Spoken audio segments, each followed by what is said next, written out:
Kawan-kawanku, selamat berjumpa. Sudah kangen, sudah rindu. Kali ini, hari ini, ayo kita ngobrol lagi. Assalamualaikum warahmatullahi wabarakatuh. Bapak, Ibu, sesemuanya, anak-anak mama.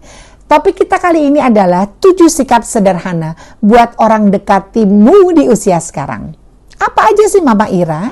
Yang pertama adalah ikhlas tanpa paksaan. Ya, usia kita sekarang udah nggak ada lagi yang namanya drama-dramaan.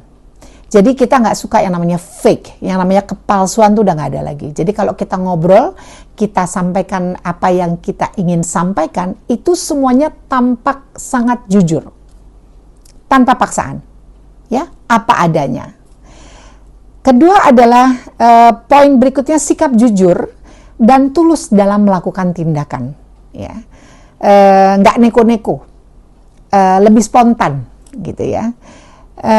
Kalau saya tidak tahu, saya akan ngomong saya tidak tahu. Kalau saya butuh bantuan, saya akan bilang saya perlu bantuannya, gitu. Jadi nggak pakai yang gengsi, gitu, nggak ada. Kita tuh lebih tulus aja dalam segala hal, ya. Jadi ikhlas tanpa paksaan. Poin berikutnya adalah mendengarkan dengan penuh perhatian.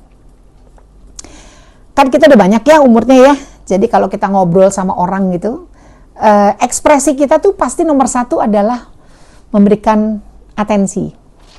Ya, senyum, ya, ada ekspresinya gitu. Ya, empatinya kelihatan banget gitu. Eye contact-nya, bagaimana cara kita menjawab, tutur kata kita, dan lain sebagainya gitu. Jadi orang itu merasa sangat nyaman kalau kita ajak ngobrol, ya. Ada yang namanya senyum tulus dan hangat. Sikap positif itu akan terrefleksi, ya, kalau kita juga bisa membahagiakan banyak orang. Itu sikap positif kan? Kalau kita tersenyum, salah satunya. Jadi senyum yang tulus, ya, hangat gitu, kelihatan banget deh, ya, dari orang-orang seusia kita nih sekarang ini. Ya, makanya mereka tuh betul-betul merasa bahwa usia-usia kita sekarang adalah teman yang baik untuk diajak bicara, untuk tukar pikiran, membahas segala hal gitu ya. Oke. Poin berikutnya adalah hargai waktu orang lain. Ini penting banget gitu. Mohon maaf, kalau anak-anak sekarang ini tipenya adalah begini. Dari masalah tentang menghargai waktu, ya. Udah waktunya susah, ya, waktunya banyak kesibukan gitu ya. Kita ini sebagai orang tua sering banget meluangkan waktu untuk mereka-mereka misalnya. Ayo kita mau jalan-jalan gitu ya, atau mari kita ngobrol bersama gitu. Biasanya ada quality time antara orang tua dengan anak-anaknya gitu. Nah, si anak ini di antara kesibukan kami masing-masing, orang tua dan anak, kadang-kadang suka nggak pernah mengerti tentang situasi kondisi yang berlaku. Gitu. Kalau diajak ngomong sama orang tua, nggak menghargai waktu kita gitu. Jadi pada saat kita lagi serius nih pengen ngobrol gitu sama dia gitu, atau dia sedang melemparkan topik satu pembicaraan apa aja gitu, kita udah jawab serius gitu, tapi dia ya sibuk sendiri, kadang-kadang suka main HP gitu kan, atau ya kenapa mah misalnya gitu, atau gimana mah gitu ya kan? Itu kita tidak merasa dihargai karena setiap kali kita berharap ada quality time, ya ini contoh kasus ya, quality time dengan anak-anak kita, ternyata anak-anak kita tidak bisa memberikan waktunya full gitu. Atau kita dengan teman-teman juga seperti itu, masalah tentang punctuality, ya, kehadiran yang harusnya tepat waktu gitu. Ada aja alasannya, menunggu lama dan pada akhirnya mundur, bahkan batal misalnya pertemuannya tanpa excuse yang jelas.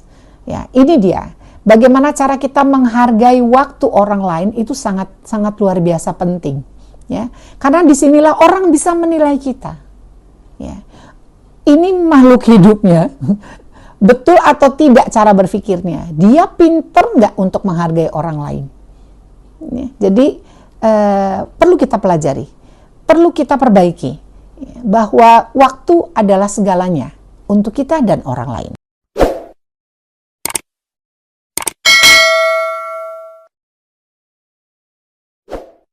Poin berikutnya adalah membantu tanpa harapkan balasan.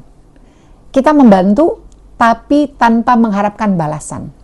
Nah, itu bicaranya dari hati. Jelas itu dari hati. Kalau kita ikhlas, nggak cuma dari tutur kata, yang tadi saya sampaikan, tindakan. Kalau kita ngebantu seseorang, jangan kita harapkan orang itu bisa membalas sesuatu pada kita. Lupakan saja. Gitu. Karena kalau kita take for granted atau kita pengen in return kita dapetin apa gitu dari orang lain gitu, apa yang kita sampaikan menjadi tidak murni. Ya, kembali lagi pada sesuatu yang fake. Untuk apa kita ngebantu orang kalau kita sendiri merasa berat? Lebih baik nggak usah dibantu sekalian. Ya, kalau kita nggak ikhlas, jangan dibantu. Gitu. Ya, jadi betul-betul harus dari hati, lakukan dengan ikhlas, lakukan dengan bersungguh-sungguh, dan lakukan dengan hati yang senang. Ya. Poin keenam adalah tidak terlalu menuntut. Dulu mungkin kita terlalu banyak menuntut terhadap seseorang, terhadap komunitas, terhadap keluarga, dan lain sebagainya. Jangan. Sekarang tuh udah nggak zamannya kita menuntut. Ya, lebih baik kita fokus apa yang akan kita capai, gitu. Karena kalau kita paksakan kehendak kita, nanti hasilnya juga nggak optimal dalam segala hal. Ya. Jadi kita terima dengan lapang dada. Kalau kita memang harus berjuang, mari kita berjuang, gitu. Kalau kita gagal, ya kita coba lagi, gitu. Jangan kita menyalahkan orang atau kita menuntut orang itu untuk membantu kita, gitu.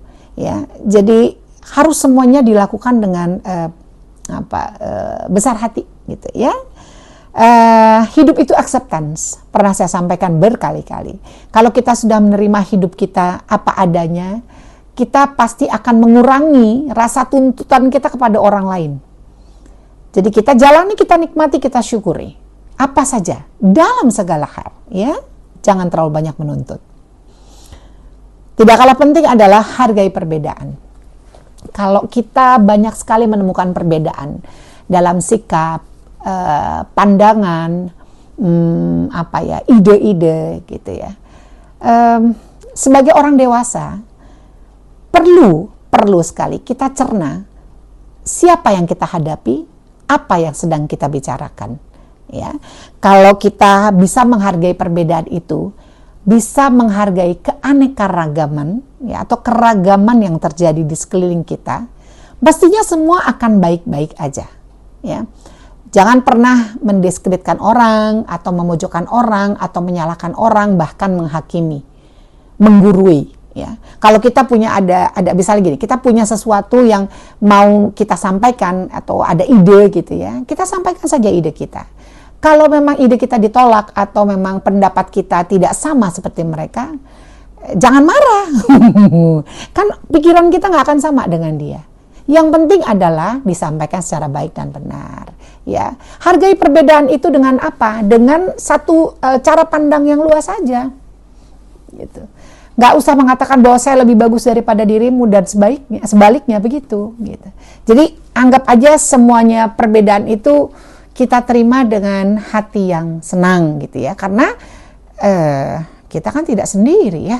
Kita akan selalu bersama dengan banyak orang, gitu. Jadi hargailah setiap perbedaan itu, hormatilah keragaman yang ada, lalu pendapat atau persepsi orang lain itu sah-sah saja kalau tidak sama dengan kita, selama tidak menyinggung atau mengganggu kita punya pride atau harga diri kita. Mari kita rangkul sebagai teman, bukan lawan, ya. Oke, Mama Ira rasa pembicaraan kita cukup untuk hari ini. Ketemu lagi besok. Oke, ketemu lagi besok ya. Jangan lupa ya, pasang alarmnya. Jangan lupa nonton Irama Sofaril ya. Subscribe, like, comment, and share. Irama Sofaril, because this is real. Wassalamualaikum warahmatullahi wabarakatuh.